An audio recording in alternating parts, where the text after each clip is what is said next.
Galera, olha só, portais no exterior especializados em transferências estão trazendo que o Flamengo está negociando a contratação do Fred, volante do Fenerbahçe, tá? A gente já fez uma apuração aqui importante, óbvio, a notícia que está saindo lá fora, portais turcos, por exemplo, Transfer Feed, colocando aqui, olha isso, colocando aí o Fred como um alvo do Flamengo, em negociações com o Flamengo, tá?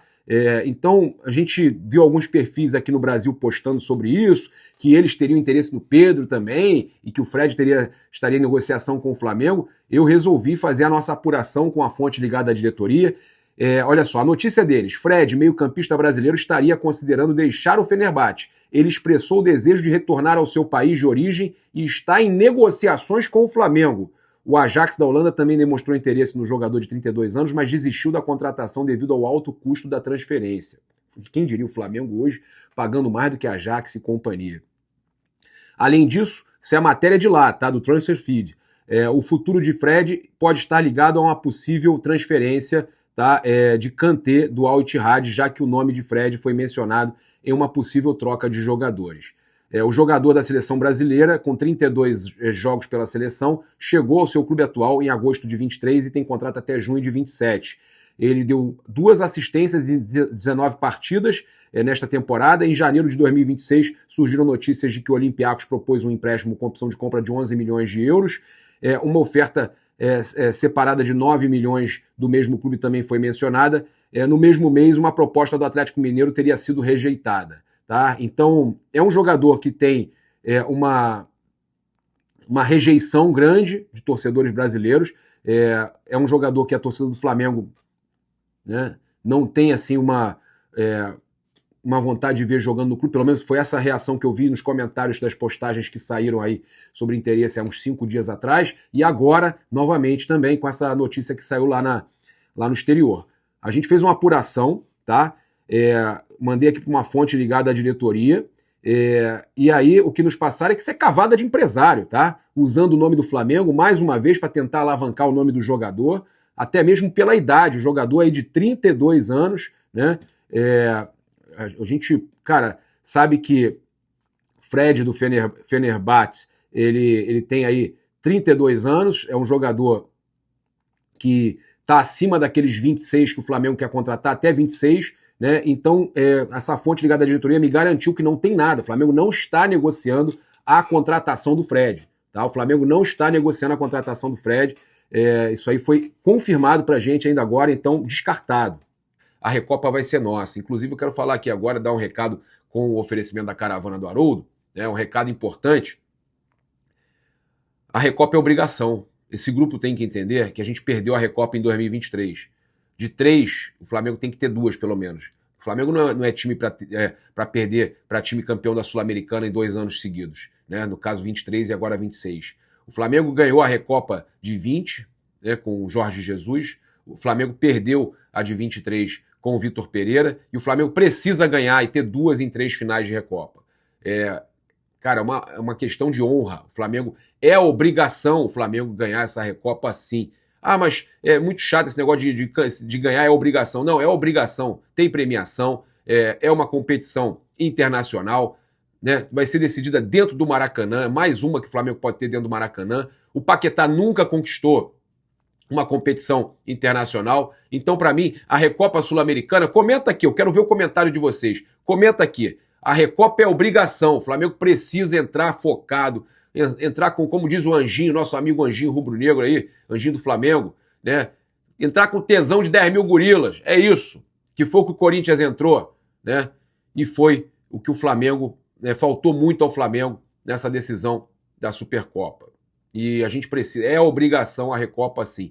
E outra coisa, que a diretoria do Flamengo entenda da importância que é colocar alguns ônibus para as organizadas. A diretoria do Corinthians colocou 187 ônibus e fez a diferença na arquibancada. Isso faz a diferença na arquibancada. Lá em 2021, a gestão passada errou também ao não tomar cuidado com relação a levar torcedores do Flamengo para Montevidéu, a ajudar, a dar um suporte, que a Leila naquela época ali, né, não me engano, acho que não era nem a Leila, né?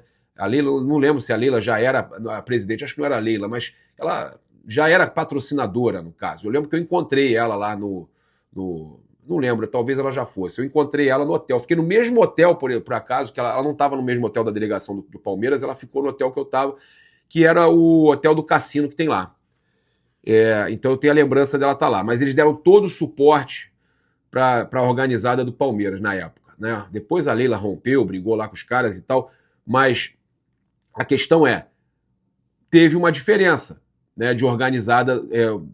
A gente não teve ônibus cedido para as organizadas, teve ajuda lá na questão do mosaico e tudo mais, mas isso faz diferença sim na arquibancada. Então é importante que esse ano que essa diretoria entenda, né, que é preciso fazer, cara, pelo menos ajudar de alguma forma não é dar ingresso, não é dar o ônibus, é ajudar no planejamento, ajudar de alguma forma, entendeu? É preciso que tenha esse suporte que a gente percebe que os outros clubes fazem, e isso dá diferença na arquibancada. Aí vai ter torcedor que vai falar assim, para, tem que ajudar nada de organizada, tem que ajudar nada. Eu já vi, cansei de ver esses comentários aqui. Então você que sabe, meu irmão. Se você acha que o torcedor, sozinho, ele vai para a arquibancada e vai puxar música, tá bom. Se você acha isso, beleza, eu respeito, é a tua opinião, tá tranquilo. Eu tô dando a minha opinião, é só isso, tá? Mas Recopa, para mim, é obrigação, tá? Eu vou falar aqui agora da questão do Everton Cebolinha, que a gente teve uma declaração dele após o jogo, que eu acho que é emblemática. Estava ansioso, né? A gente sempre quer ajudar, venho vivendo aí um excelente momento, estava ali roendo as unhas, doido para entrar, infelizmente eu não entrei, né? Mas paciência, quarta-feira vou estar bem preparado para ajudar a nossa equipe, amanhã contra o Inter. A gente percebe o jogador nervoso, chateado, querendo ter oportunidade. A renovação dele está em pauta. A gente sabe que não tem nada certo ainda. O Flamengo até quer renovar com o jogador. Mas não é possível que não se enxergue quem está no seu melhor momento para atuar e que não deu uma oportunidade para ele. E isso tem sido talvez eu acho que esse tem sido um erro muito sério. Por exemplo, a gente teve o Ayrton Lucas, não fez uma boa decisão, errou muito, tá? E não é possível que o Vinha, titular no River, ele teve lá um momento ruim lá no River já, mas no geral tá muito bem, é titular lá no River. Não é possível que o Vinha não tivesse oportunidade no Flamengo. Não é possível, eu não consigo entender. E aí agora a mesma coisa acontecendo com o Cebolinha. Daqui a pouco o Cebolinha tá aí, titular, brilhando em outro clube. Tá cheio de clube querendo o Cebolinha. Todo mundo quer o Cebolinha. E o cara tá voando, teve um momento lá de lesão e tudo mais, mas ele tá voando, ele tá pedindo passagem. Então não dá para entender, né, a questão de por que o Cebolinha não tem oportunidade no Flamengo. A gente, cara, percebe que isso acontece e a gente acaba perdendo alguns bons jogadores. E o Cebolinha, cara, é tudo que o Flamengo precisa, é o desafogo. É um jogador que teria que poderia mudar ali o jogo, né? Eu, sinceramente, eu não consigo entender o porquê de você não começar com o Cebolinha algumas partidas, né? Você não dá a oportunidade do Cebolinha começar jogando. Ele que tem feito aí excelentes jogos, tem entrado, tem mudado o jogo. Eu fico aí chateado, né, quando vejo esse tipo de coisa, sabe? Cara, todo mundo, acho que o torcedor do Flamengo, é unanimidade, o torcedor do Flamengo não queria que o Vinha saísse, queria mais oportunidades pro Cebolinha. Eu quero que você comenta aqui, né? Porque o treinador não vai acertar tudo. A gente está aqui para pontuar algumas coisas da diretoria, do treinador, de todos. A gente precisa pontuar certas coisas para que eles, né, se é que eles estão prestando atenção, se é que está chegando neles, se é que eles estão querendo pensar em cima do que a gente está falando, mas a gente tem que fazer a nossa função de tentar alertar do que está vendo. E os torcedores muitos torcedores comentando sobre isso. Comenta aqui, eu quero ver o comentário de vocês. Ainda sobre o Cebolinha, o Felipe Luiz explicou, né? Porque a gente teve o Cebolinha entrando aos 81 minutos, faltando 9 minutos para acabar o jogo. Ali, não tem sentido, né, cara? A gente não consegue entender. Felipe Luiz, elogiou o Everton Cebolinha, tá pedindo passagem. Né? Ele elogiou o Everton Cebolinha em novembro, tá? Testei o Cebolinha no lugar do Arrascaeta durante a semana, meu pensamento era começar com ele, naquela época, tá? Vem de uma lesão, sofreu contra o Botafogo e tal, mas se recuperou, vem treinando muito bem, tá pedindo passagem. Essa concorrência entre eles melhora os dois. Minha opção era começar com os dois juntos e tal, não sei o que. Ele explicando lá atrás que ele estava voando já em novembro. Começa o ano, o Cebolinha bem, né? Pedindo passagem de novo, um dos melhores e mais elogiados pela torcida, e ele não começa jogando contra o Corinthians e entra faltando 9 minutos. Vamos escutar aqui o que o Felipe Luiz, já que a gente falou dessa questão, eu não tinha levantado isso aqui antes, o Felipe Luiz explicou o porquê não começou com o Cebolinha. E eu quero entender, cara, a questão toda é a seguinte, o meu medo é a gente perder um grande jogador, porque o cara vai ficando injuriado, vai ficando chateado de não ser utilizado, olha só. Obrigado. A escalação que eu pensei pro ataque foi a que eu achava que era melhor para o plano de jogo que tínhamos. Os jogadores que têm muita qualidade para sair dessa pressão individual. O Carrascal queria que ele viesse por dentro para gerar superioridade e que ele fixasse e pudesse liberar o Arrascaeta em alguns momentos para o Arrascaeta ter mais tempo. E sabendo que o Cebolinha poderia entrar numa situação de 11 contra 11, com o Mateuzinho mais cansado já de ter que defender e com menos força para pressionar, e aí o Cebolinha poderia fazer um jogo mesmo que ele fez nos últimos jogos entrando no segundo tempo, que eu penso também no segundo tempo. Então todas as minhas decisões foram pensadas sempre no plano de jogo. A explicação dele aí, ó.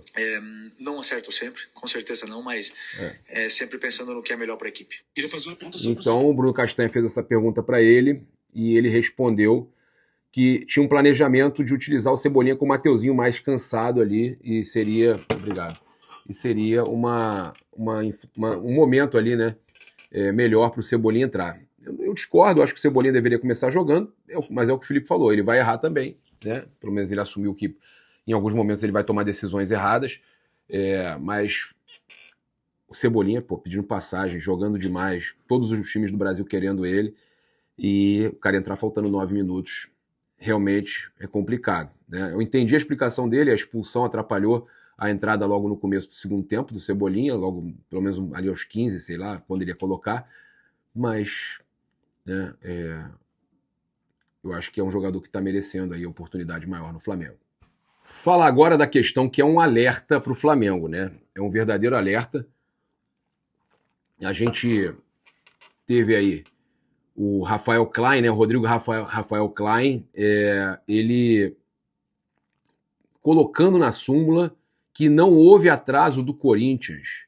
No documento foi descrito que o time paulista entrou em campo apenas 1 minuto após o Flamengo, que precisou aquecer enquanto aguardava o adversário, que demorou mais de 5 minutos para voltar. Ou seja, o Flamengo precisou aquecer para esperar o adversário, demorou mais de 5 minutos para voltar. Na verdade, o Corinthians levou 21 minutos no intervalo, tá?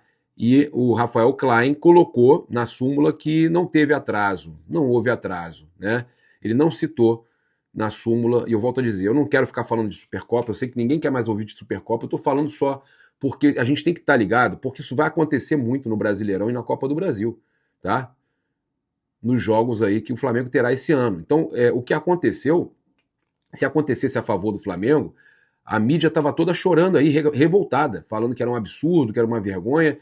E quando é contra o Flamengo, tá todo mundo calado, todo mundo achando normal, né? Aí o cara não cita na súmula o atraso do Corinthians no reinício da partida, levaram 21 minutos para retornar no intervalo, tá? E ele bota aqui, atraso não houve, olha aí. Na súmula aqui, ó. Não houve. Tá aí. É esse escárnio aí. Não houve atraso. Vergonhoso, né, cara? Vergonhoso. E aí você vai como é que você vai levar em consideração um juiz que escreve na súmula isso aí depois de tudo que aconteceu? E aí, cara, eu falo pra vocês, é aquela questão, né? O que eles estão querendo apagar? Será que o Corinthians foi avisado que estava acontecendo uma revisão para expulsão? E por que o Felipe não foi avisado? Por que o Flamengo não foi avisado? E a questão levantada pela Renata Ruel, da interferência externa, né, do Bassols? Tudo isso tinha que ser investigado. Mas parece que o Flamengo, pelo visto, não vai dar sequência nisso para evitar desgaste. A questão é, até quando, né? Até quando? Enquanto a gente se calar, isso vai continuar acontecendo. Impressionante, cara.